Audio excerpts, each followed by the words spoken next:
Assalamualaikum. Perkenalkan saya Sakinah Siagian. Di sini saya akan membahas sedikit tentang ekonomi publik. Ekonomi publik.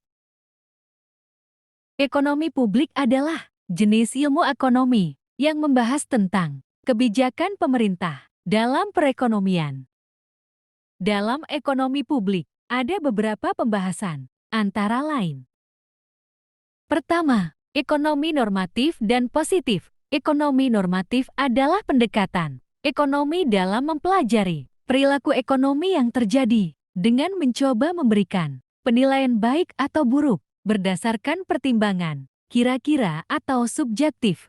Ekonomi positif adalah pendekatan ekonomi yang mempelajari berbagai pelaku dan proses bekerjanya aktivitas ekonomi tanpa menggunakan suatu pandangan subjektif untuk menyatakan bahwa sesuatu itu baik atau jelek dari sudut pandang ekonomi.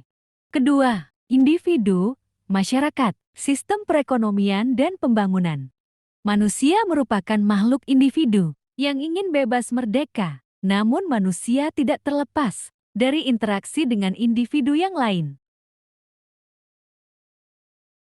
Sistem ekonomi kapitalisme didasari oleh mekanisme pasar dan ekonomi sosial, dan biasanya kapitalisme selalu berfokus pada desentralisasi. Yang dikatakan kapitalisme adalah sistem ekonomi, di mana aset produktif dimiliki swasta, dan produksinya untuk dijual dengan tujuan untuk memperoleh keuntungan.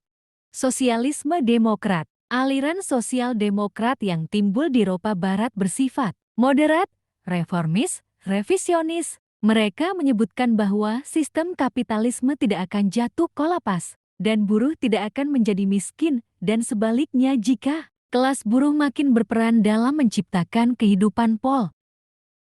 Ketiga, pasar bebas, efisiensi, barang swasta, EKST, Erena LITAS, dan kegagalan pasar. Pasar bebas adalah suatu kondisi jual beli yang ideal berdasarkan mekanisme penawaran dan permintaan tanpa terikat dengan kebijakan maupun sistem ekonomi suatu negara. B. Efisien adalah pasar di mana harga semua sekuritas yang diperdagangkan telah mencerminkan semua informasi yang tersedia. C. Barang swasta adalah barang yang setelah produsen memperoleh kompensasi bagi biaya produksi, memberikan manfaat hanya pada mereka yang mendapatkannya. D. Eksternalitas adalah biaya atau manfaat yang timbul karena beberapa aktivitas atau transaksi yang ditimpakan atau dikenakan pada pihak lain di luar aktivitas atau transaksi itu. Kadang disebut dengan tumpahan atau efek lingkungan. Kegagalan pasar adalah ketidakmampuan perekonomian suatu pasar untuk berfungsi secara efisien dalam pertumbuhan ekonomi. Suatu pasar dikatakan gagal jika tidak bisa memberikan jumlah yang optimal secara kebutuhan sosial. Keempat, peranan pemerintah, barang publik, barang klub, pilihan publik, proses politik, kesejahteraan masyarakat, dan kegagalan pemerintah. Peranan pemerintah dalam menyelesaikan kebutuhan akan barang dan jasa publik yang tak dapat disediakan oleh sektor swasta, maka diperlukan adanya peranan pemerintah untuk melengkapinya.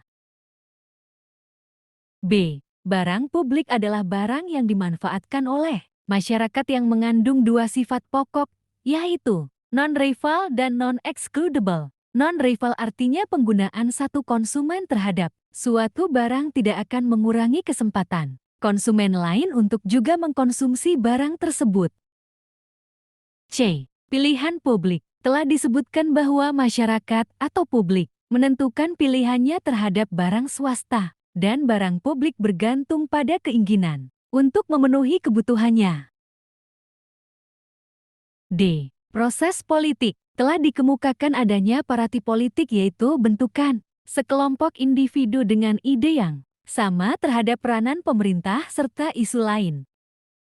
Kesejahteraan masyarakat merupakan objek studi ekonomika kesejahteraan yang merupakan analisis normatif interaksi ekonomi yang ingin mencari kondisi bagi pemanfaatan sumber daya secara efisiensi. Kelima, pembiayaan pembangunan. Pembangunan pembiayaan adalah usaha pemerintah dalam menyediakan dana untuk membiayai pembangunan di wilayahnya dengan menggunakan sumber-sumber dari pendapatan revenue, utang debt, dan kekayaan equity yang bersifat konvensional atau non-konvensional. Keenam, penerimaan pemerintah. Sebuah negara pasti memiliki sumber pendapatan negara yang digunakan untuk pendanaan proses pembangunannya. Begitu pula Indonesia, dalam APBN yang termasuk sumber pendapatan negara antara lain pajak, penerimaan negara, bukan pajak PNBP dan hibah.